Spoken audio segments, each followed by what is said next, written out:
Hello my friends, today is a very good day. We are going to be talking all about the birth of the Volkswagen Karmann Ghia. So, let's do it.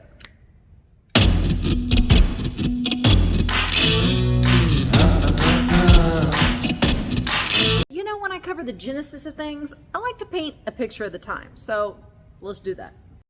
And before I forget, if you like automotive history, press subscribe, press like. If you don't, that's fine too, but automotive history is my jam, it's my tea, and if you like that, follow along because I have a new video every week. Okay, now back to what was going on in 1955. Martin Luther King had just led one of the first major civil rights events in Birmingham, Alabama. I don't know why I say Alabama like that, but I do. If you're ever in Alabama, check out the Barber Vintage Motorsports Museum. You won't regret it. Let's get back to topic. Disneyland has just opened. The polio vaccine has been approved and declared safe. Einstein died. The Warsaw Pact was signed. The U.S. begins its involvement in Vietnam.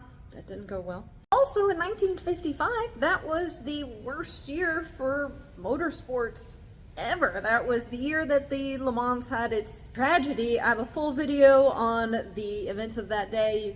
I'll put the link somewhere around here. And that on a tragic note, talking about the 1955 24 Hours of Le Mans tragedy, let's end it with some of the other cars that were released that year. You had the Triumph TR3, the MGA, and also the Citroën DS. So I will say this, what had just started in 1955, because I literally did a radio show on this topic just this morning. The Damsels of Design were just initiated by Harley Earl, in which he picked 10 women to join the GM design team.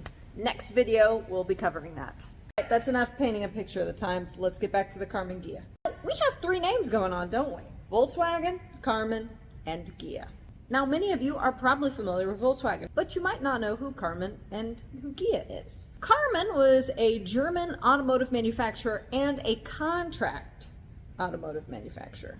And Ghia was a coach builder in famed Turin, Italy. Turin, Italy, veritable hotspot for famous and talented carrozzerias. Now you're familiar with all the players.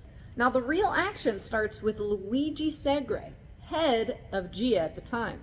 Luigi directed and incubated the project from conception to prototype. Luigi would take that project to Willhelm Karmann. And Willhelm Karmann took the project to Volkswagen. At the time, Volkswagen was in a good place. They were making plenty of money and they wanted to branch out a bit from their utilitarian Beetle. They wanted a halo car. You might be thinking, well, what is a halo car? Automotive marketing terminology, a halo car is a car designed and marketed to showcase the talent and resources of an automotive manufacturer, which entails sales and promotions of other vehicles within the marque. Let's talk a little bit about the Karmann Ghia, the car, and its inspiration. Where exactly did Ghia get this inspiration? They stole it. They heavily borrowed it, maybe swiped it. Let's just say they stole a very fair portion of it from the Chrysler d'Elegance. How did that come about? Well, you see, Ghia was commissioned to create a prototype of the Chrysler d'Elegance from a sketch that was made by Virgil Exner. Yes, famed designer Virgil Exner. You can see that they look darn right near identical. Virgil was in fact once quoted as saying of the Karmann Ghia that it was a direct and intentional swipe off of the Chrysler d'Elegance. He said that Giovanni Savanuzzi, who knows if I'm saying that name right, was the engineer and director who downsized the Chrysler d'Elegance, made the Karmann Ghia out of it. He graciously said, nobody minded it. It was wonderful. He is a way better sport than I am. Virgil Exner was also reported to have said that when he saw the Karmann Ghia, he was pleased with the outcome and glad that one of his designs made it into large-scale production. He took the Karmann Ghia as the ultimate form of flattery.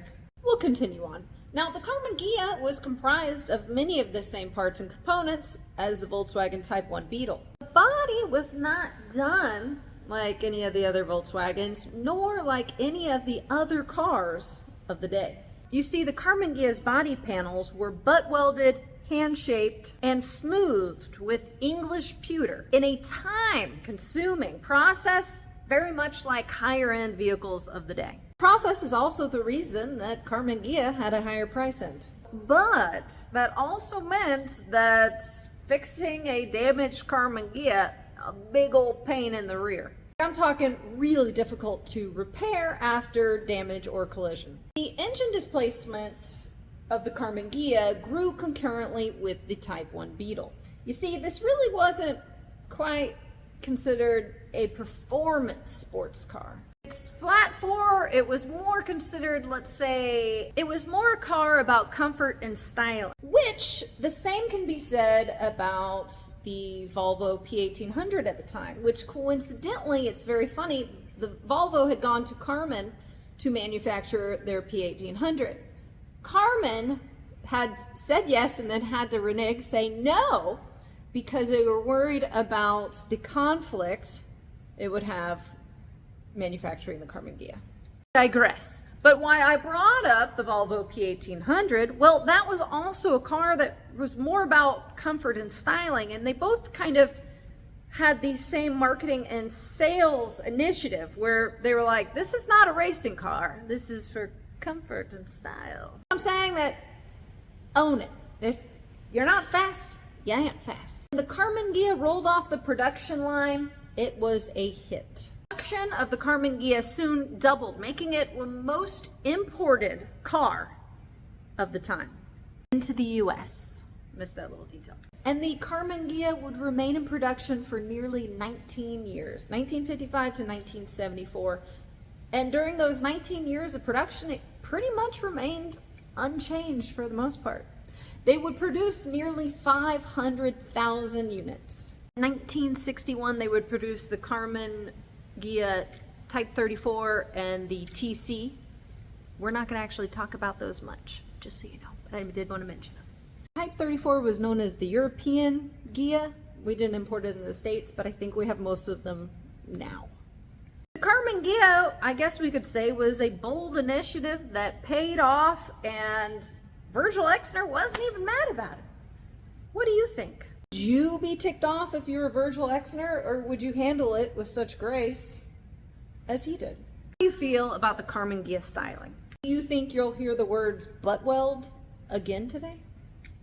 Could we put, and we should put, I'd say Karmann Ghia is one of those cars where you see it, you get an instant smile on your face. Alright guys, that's enough for me. We are out of time. If you like these kind of informative and rather relaxed and very informal videos, press subscribe, press like, and if you don't, that's fine too. Nobody really cares. I'm gonna go have a beer, and that sounds amazing. So stay tuned. Next week's video is going to be covering the Damsels of Design, the 1955 troupe of 10 women that were hired on to change the design world of General Motors. So see you next time. Bye.